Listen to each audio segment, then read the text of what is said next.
গাই দেখো, আমার মা মহিলার অবস্থা দেখো, না লেপা পোছা আছে কিছু আছে, উঠলো ভাই কটক যাই।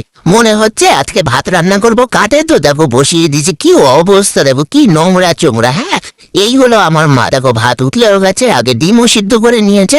মানে ভাই যখন চেতে তখন যেটা মনে হয় সেটাই করে। আর আমাকে কোথায় আটকে রেখেছি জানো, সিঁড়ি ঘরে, কেন গেটটা খোলা আর আমি ফুটফাট করে বেরিয়ে যাই।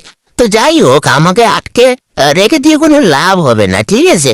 আমি অত মানে এরকম নয় যে আমাকে বাইরে বেরোতেই হবে, আমাকে ঘুরতে যেতেই হবে। হ্যাঁ, হয়ে দেখো আবার দেখাবে আমাকে কোথায় আটকে রেখেছে, ঠিক আছে। তো যাই হোক, যেভাবেই হোক আমার সঙ্গে আর কি অত্যাচারটা করতেই থাকে। এই দেখো, দেখেছো, দেখি একটু বেরোনো যায় নাকি। আমার তো লোভ নেই বেরোনো, ঠিক আছে গাইস, আমি তো লোভই না, ঠিক আছে। বেরোতে দিলেও দিল, না দিলেও না দিল, কোনো কিচ্ছু এসে যায় না। আমার এই দেখো খোলা, তাও আমি বেরোচ্ছি না। আসলে গাইস ভয় ভয়, মারের ভয়।